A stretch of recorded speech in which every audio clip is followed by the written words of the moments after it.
If people would like to know more about Aboriginal and Torres Strait Islander culture, history, what would be their best option if people don't know where to start? Well, there's some documentaries. There's some really there's a couple of documentaries that have been put out at the moment. And there's old ones called Lousy Little Sixpence. There's a one there of Jack Johnson, which is called Unforgivable Blackness. You gotta have a look at all these documentaries. Secret Country, um, our brother with the dark emu stories, the 10 canoes. There's a lot of history, but we've got our own Aboriginal station called Koori Radio 93.7, and Lola Forrester runs that in Black Chat. And just ring them up. There's a lot of history. Like there's a lot of people. There's Tribal Warrior that do a lot of tours in town.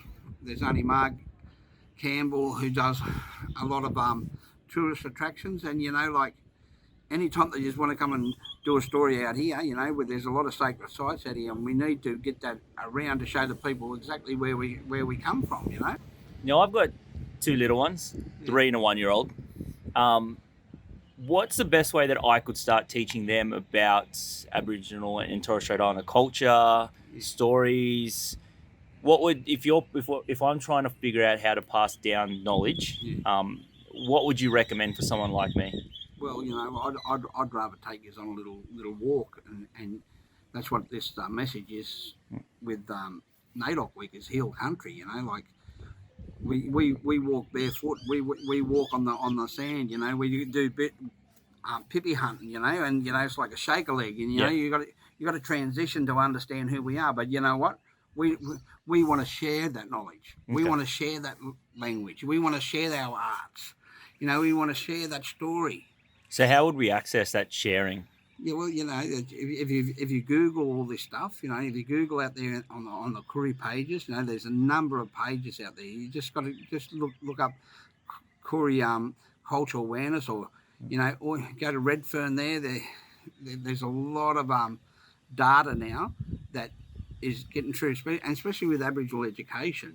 Like if you go on there, you'll see that they've got all these languages written out now that they're bringing into schools, which is it's a huge barrier that wasn't there before. Now it's there for the people to access. So especially arts. There's some beautiful artists like Black Douglas and Darren Dunn, and I've got Darren's shirt on here. And what happened? He's done this shirt for me, and you have a look. If you have a look at the connection, right? Yeah. It's about this. This shirt's about me and my journey for over 40 years. And so it's a personalised shirt? Yeah, it's a personalised shirt. Oh, wow. So this is Young Spirit. Yeah. See?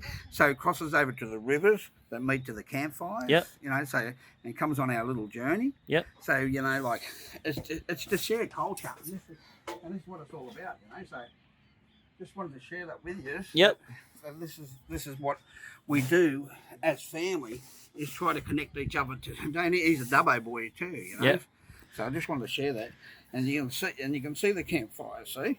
Yep. Where we come to, and that's from one journey to the other, But like just sharing, sitting down having a yarn today, what I mean? You can understand, like, all this is passed down to me in knowledge and wisdom, But I can put you in connect to a lot of aunties that have written books, like Auntie Ruby Langford, Auntie Verna Barker, Auntie Joan, all these people that have lived life, and we can connect by just let us know, and we'll connect you. Whatever you want, any history that you want to know, especially going to the FISP page, which is run by Linda June Co. And if you want to go to other places, just notify us.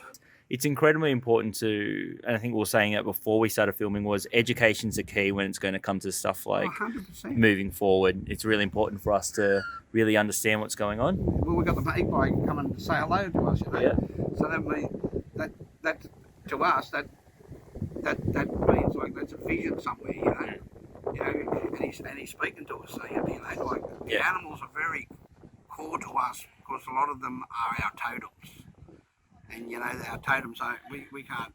So when you say totems, for people that don't understand it, what does that mean? Well, a totem is like a connection, a spiritual realm to who you are and what area you come from. So if you head towards the sea, a lot of people would be the whale, you know, because it's connected to Yep. to that area. You know, them like out here, they say that the connection is the lyrebird or the black cockatoo. Yep. You know, so these are very connected. And when you see, you know, these are symbolised that you see every day. And you like Wiadri, where I come from, you know, and the Ngunnawal is it's the eagle, and where I come from, it's called the Guga, the goanna.